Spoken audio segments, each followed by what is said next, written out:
반갑습니다. 오늘 사무엘상 3장 가도록 하겠습니다. 사무엘상 3장에 오시면 하나님께서 사무엘에게 이스라엘을 구원할 선지자요, 제사장이요, 사사의 소명을 주시는 것을 보게 됩니다. 자, 성경에는 여러 인물들이 등장을 하고 특별히 어둠의 시대에 쓰임받았던 위대한 믿음의 사람들을 하나님이 직접 찾아가셔서 그들에게 이스라엘을 구원할 사람으로 세우시는 소명의 장이 있는 것을 보게 됩니다. 자, 아브라함에게 소명을 주신 것은, 아브라함을 불러내신 것은 창세기 12장이죠. 그리고 또 기드온을 불러내신 것은 사사기 6장이라고 할 수 있죠.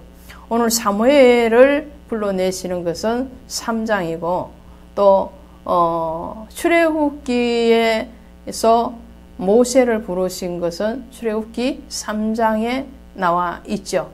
에레미야를 불러내신 것은 에레미야에서 1장이고요. 이사야는 이사야서 6장입니다.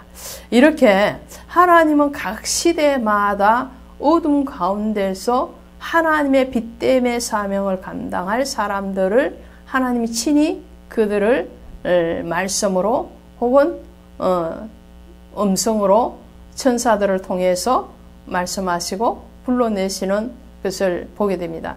자, 이 사무엘이 부름을 받았다라는 것은 어떤 말씀인가요? 자, 3장 1절에 이렇게 말을 하죠. 여호와의 말씀이 희귀하여 이상이 흔히 보이지 않았더라 라고 말을 합니다. 자, 사무엘의 시대적인 배경은 사사시대라고 말씀을 드렸죠. 이 사사시대의 특징이 뭔가요? 죄가 늘 반복되어지는 것이 사사시대예요. 그 사사시대의 특징이고 또 하나님과의 관계의 단절이 일어난 것은 그 시대에 그때에 그들에게 왕이 없으므로 자기 소견에 옳은 대로 행하였더라 이거였죠. 예, 자신이 왕이 된 거예요. 하나님이 분명하게 신정국가로 이스라엘을 일으키셨음에도 불구하고 그 왕 되시는 하나님 대신에 보이지 아니하는 하나님이 아닌 보이는 자신을 왕으로 삼고 살았던 시대가 사사시대죠. 그러니까 왕의 음성이 들려지지 않았다는 것은 왕과의 관계가 훼손되어지고 있다는 것을 말씀을 하죠. 음성이 들려지지 않고 환상이 보여지지 않는 이상이 희귀한 하나님의 말씀이 일어나지 않는 그 희귀한 시대에 하나님으로부터 환상의 목소리가 들렸다라는 것은 다시 어두움 가운데 빛이 지금 투여되고 있다는 것을 말을 하고 있죠.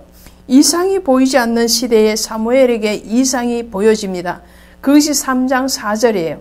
여호와께서 사무엘을 부르시는지라 그가 대답하되 내가 여기 있나이다. 이렇게 하나님이 불러내십니다. 그리고 난 뒤에 하나님의 역사를 이루어 가는데요. 자, 이와 같은 일들이 언제 또 있었는가 하니까요. 자, 말라기 이후에 예수님이 오시기 전까지의 그 시대, 세례 요한이 출생하기까지 그때까지의 시대가 약 400년이 되죠. 사사시대는 340년에서 350년의 근간의 시대를 이루고요. 중간사 시대라고 해서 말라기 이후에 400년을 영적인 암흑기로 봅니다. 이 영적인 암흑기였던 그때에도 하나님의 음성이 들리지 않았어요. 그런데 세례 요한의 아버지인 사가랴 제사장이 성소에 들어가서 하나님의 환상을 보게 되죠. 그 환상을 봄으로 인해서 암흑의 시대인 중간사 시대가 이제 종말을 고하고 신약의 시대, 예수 그리스도의 시대가 도래하기 시작을 합니다. 오늘도 마찬가지죠. 사무엘을 통해서 하나님은 다시 환상과 이상, 하나님의 음성을 들려주시고 그 사무엘을 통해서 빚됨의 사역을 다시금 이스라엘에게 행하시는 것을 보게 됩니다. 그것이 3장의 내용입니다.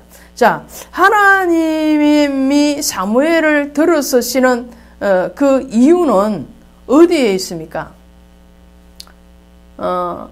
하나님이 사무엘을 들어서시는 이유는 바로 이스라엘을 향한 하나님의 긍휼하심에 있습니다. 사무엘이 뱃속에서부터 선을 행한 것이 아니죠. 사무엘 자체가 어떤 선이 있어서 사무엘을 들어선 것은 아니에요. 우리는 사무엘이 위대해서 사무엘을 들어서셨는가? 모세가 위대해서 모세를 들어서셨는가? 이사야가 위대해서 에레미야가 위대해서 아브라함이 위대해서 아니죠. 이들 모두가 연약한 모습을 가진 죄인된 그 자리에 있었습니다.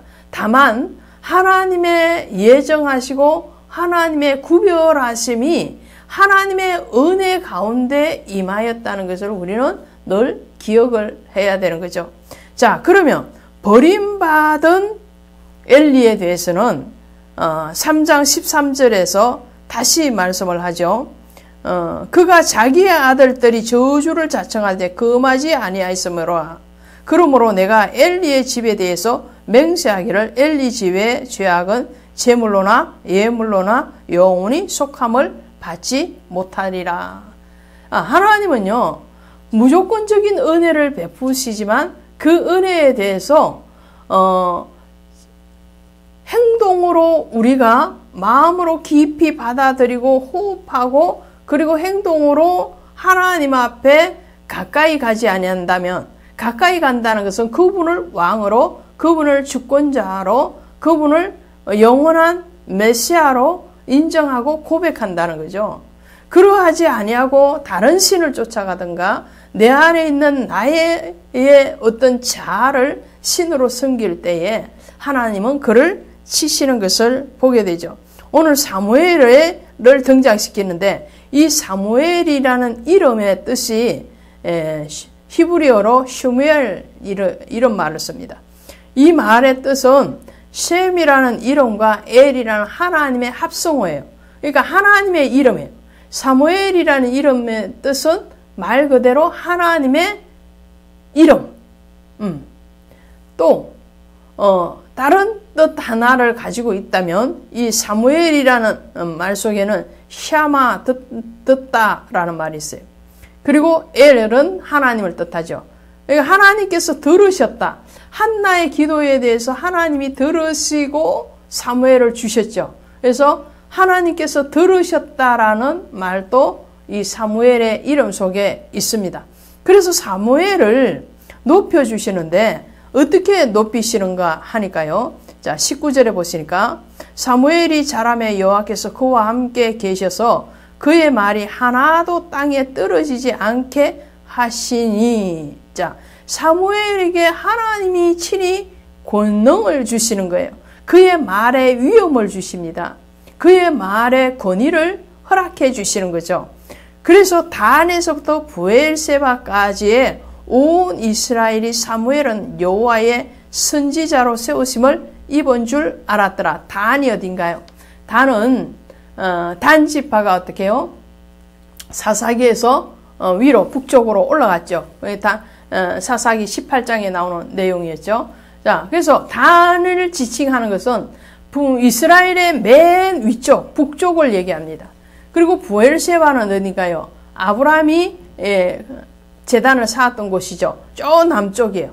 그래서 맨 북쪽에서부터 맨 남쪽까지라는 말은 이스라엘 전체에서 사무엘의 권위를 하나님이 책임져 주고 계시더라는 거예요.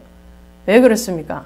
사무엘은 성소를 떠나지 않아야했고 사무엘은 늘 하나님 앞에 듣는 자의 위치에 있었다는 거예요. 하나님이 사무엘의 소리를 들으실 뿐만 아니라 하나님의 소리를 사무엘이 듣고 있었다는 거죠. 하나님이 하나님 되시고 사무엘은 하나님의 종으로서의 섬김에 자리를 떠나지 않았다는 것을 보게 됩니다. 이럴 때에 오늘 사무엘은 빚됨의 사명을 감당하는 그런 통로적인 생명의 자리에 있었고, 그를 통해서 이스라엘은 다시 언약의 그 백성으로 올라가는 것을 보게 됩니다. 엘리야와 같이 쓰임받는 사람이 될 것인가, 사무엘과 같이 쓰임받는 사람이 될 것인가는 어디에 있는가 하니 하나님의 말씀에 귀를 열고 듣고 있는가 듣지 않는가이죠. 그래서 마태복음 7장에 가면 하나님의 말씀을 듣고 지켜 행하는 자는 반석 위에 집을 지은 자와 같다라고 말씀하십니다. 오늘 그리스도의 말씀의 들음의 자리에 있는 저와 여러분이 하나님의 귀한 생명과 빛의 통로적인 사명을 감당하고 계시는 줄로 믿습니다. 고맙습니다.